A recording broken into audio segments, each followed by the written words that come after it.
त्रिलोकपुर नामक एक सुंदर सा नगर था जहां पर लोग माँ दुर्गा की बहुत पूजा करते थे। प्रतिवर्ष चैत्र नवरात्रि के उत्सव पर नगर में एक विशाल जागरण का आयोजन होता था जिसमें पूरे नगर के भक्त शामिल होते थे।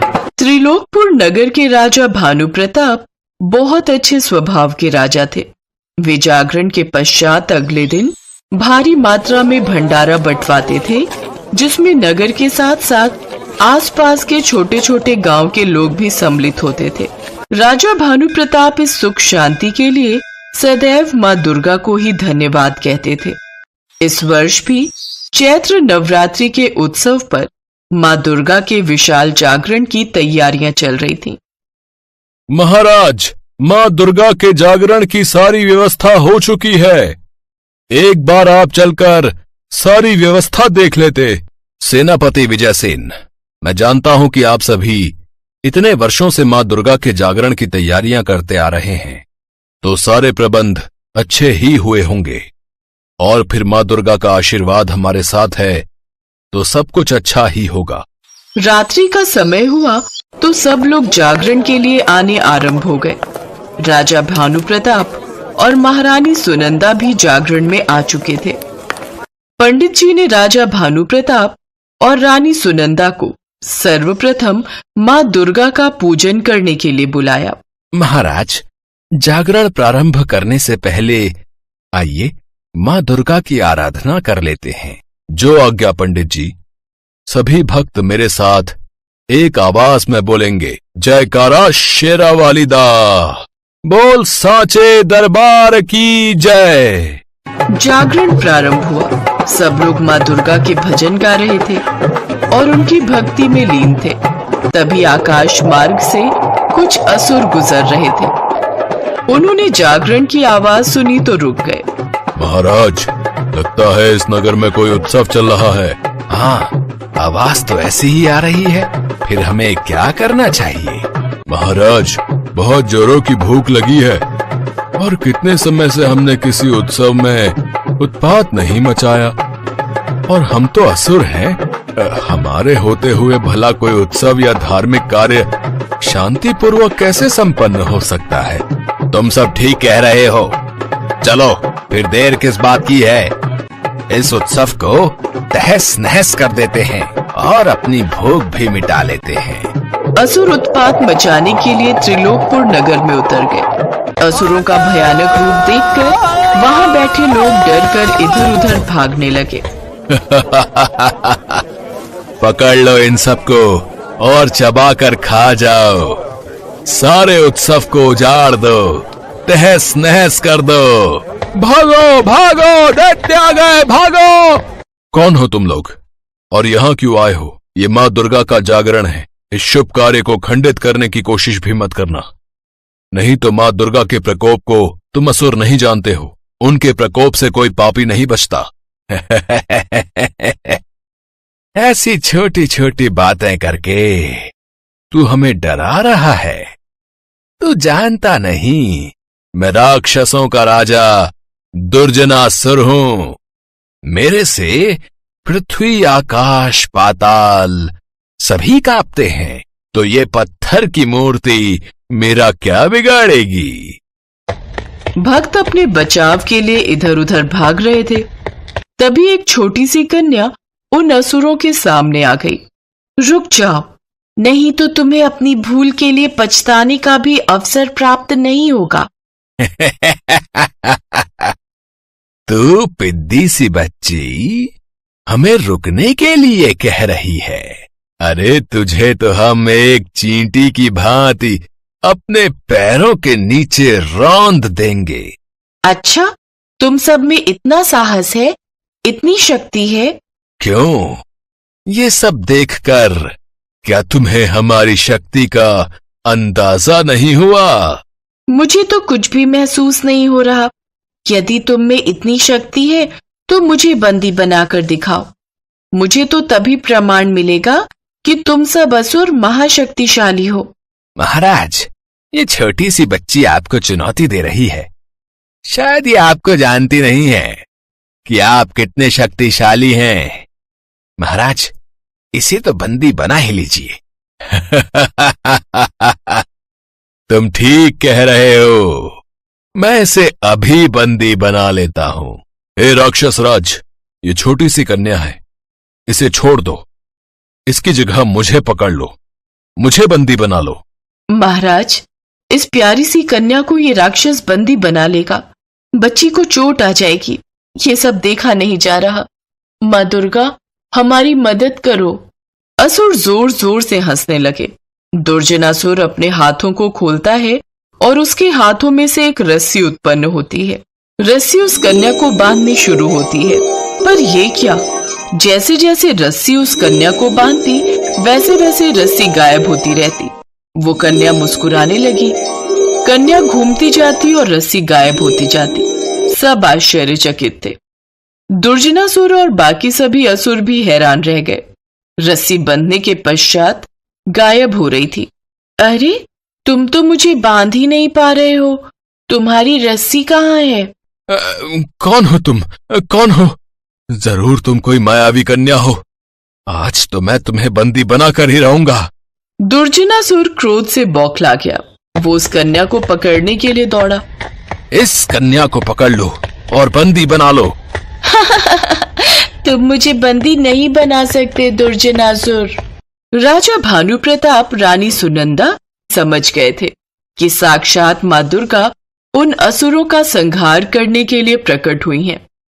कन्या आगे आगे दौड़ रही थी और असुर उस कन्या के पीछे पीछे दौड़ रहे थे। असुर थककर हार गए, परंतु वे उस कन्या को बंदी नहीं बना सके। अंत में दुर्जनासुर को क्रोध आ गया। उस कन्या पर अपने मायावी अस्त्रों शस्त्रों से प्रहार करने लगा। ये देखकर माँ दुर्गा अपने साक्षात रूप में आ जाती हैं और दुर्जनासुर के साथ साथ सभी असुरों का संहार कर देती हैं। राजा भानु प्रताप, रानी सुनंदा और त्रिलोकपुर के सभी नगरवासी माँ दुर्गा की जय जयकार करते हैं। माँ दुर्गा सभी भक्तों को आशीर्वाद देकर अंतर ध्यान हो जाती हैं। उसके पश्चात राजा भानु प्रताप और रानी सुनंदा सब भक्तों के साथ मिलकर सुखपूर्वक जागरण को संपन्न करते हैं। माँ दुर्गा के आशीर्वाद से उस दिन के बाद त्रिलोकपुर नगर में कभी भी कोई संकट नहीं आया।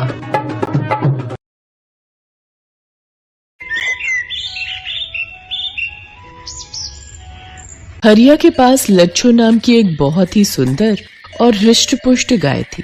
हरिया अपनी गाय की बहुत देखभाल करता था। हरिया की पत्नी यशोदा भी लच्छो का बहुत ध्यान रखती थी। हरिया रोजाना माँ दुर्गा के मंदिर जाता तो लच्छो भी हरिया के साथ ही जाती थी। जब तक हरिया मंदिर में पूजा करता तब तक उसकी गाय लच्छो मंदिर के आसपास बने खेतों में हरी घास खाती और मंदिर की सीढ़ियों के पास आकर खड़ी हो जाती और खूब जोर जोर से आवाज करती, मानो वो भी मंदिर में आए भक्तों के साथ माँ दुर्गा के नाम का जयकारा लगा रही हो। हरिया, तुमने अपनी गाय को बहुत ही अच्छी आदत सिखाई है। लच्छो भी तुम्हारे साथ साथ माँ दुर्गा के नाम का जाप करती है। हरी हरी घास खाकर कितनी खुश हो रही है।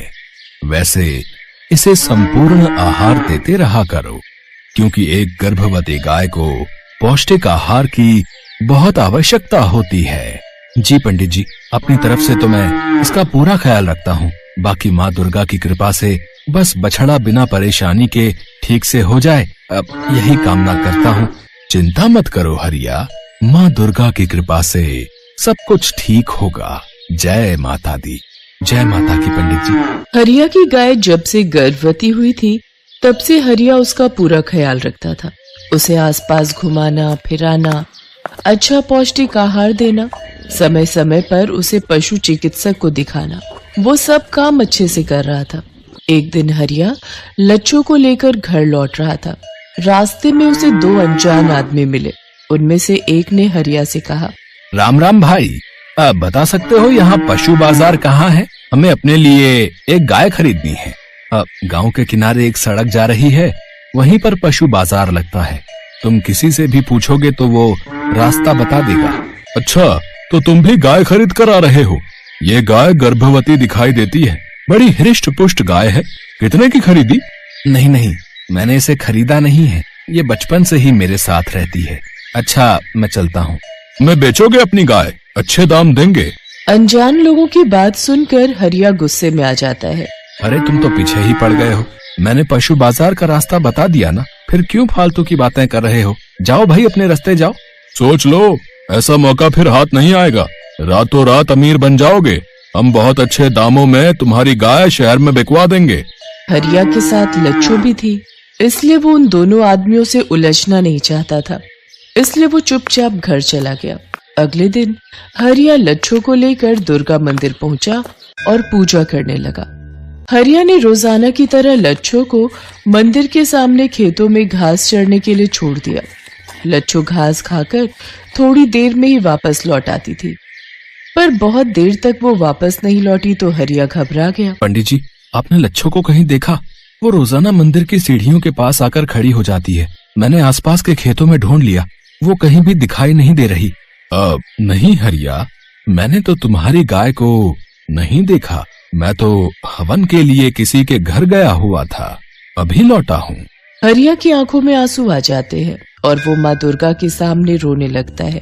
यशोदा को भी ये बात पता चलती है तो वो भी दौड़ी दौड़ी मंदिर आती है। दोनों मिलकर पूरे गांव में अपनी गाय को ढूंढते हैं, पर लच्छो का कुछ पता नहीं चलता। सुनो जी, घर चलो, रात होने को आई है, हम कल चलकर पुलिस में खबर कर देंगे।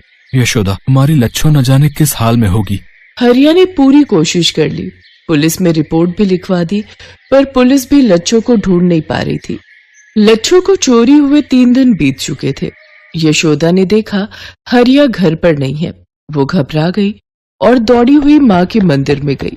उसने देखा हरिया माँ दुर्गा की मूर्ति के सामने सिर पटक पटक कर रो रहा है। हे माँ, मेरी लच्छो को वापस भेज दो, पता नहीं उसे कौन ले गया।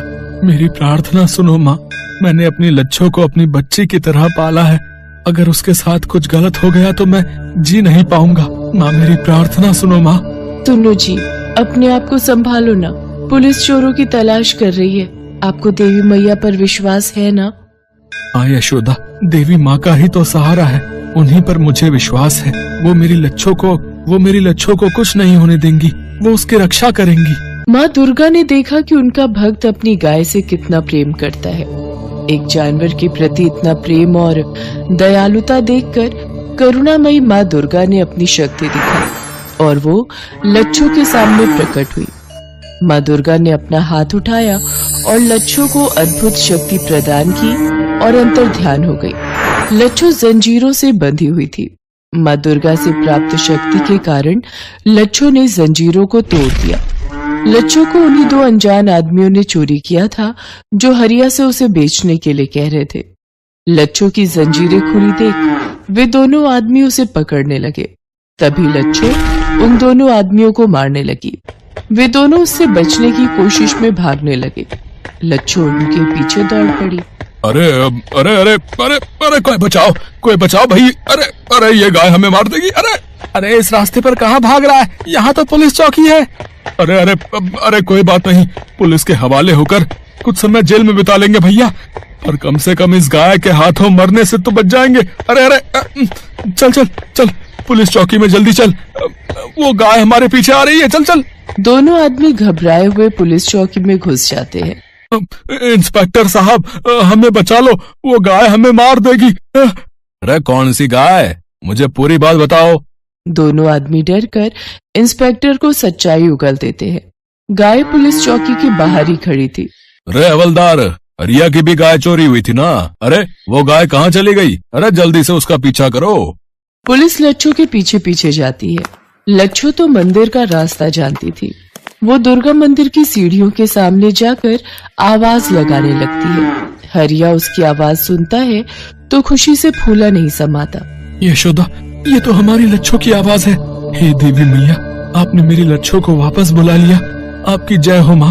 हरिया, तुम्हारी गाय बहुत समझदार है, ये खुद ही तुम्हारे पास लौट आई। चोरों ने अपना जुर्म कबूल कर लिया है। हरिया को सारी घटना का पता चलता है तो उसे पूरा यकीन हो जाता है कि ये सारा चमत्कार माँ दुर्गा ने ही किया है। हरिया और यशोदा लच्छो को खूब प्यार करते हैं। लच्छो भी अपने घर लौट आई थी। इसलिए वो खुशी से आवाजें निकाल रही थी, मानो वो भी माँ दुर्गा को धन्यवाद कह रही हो।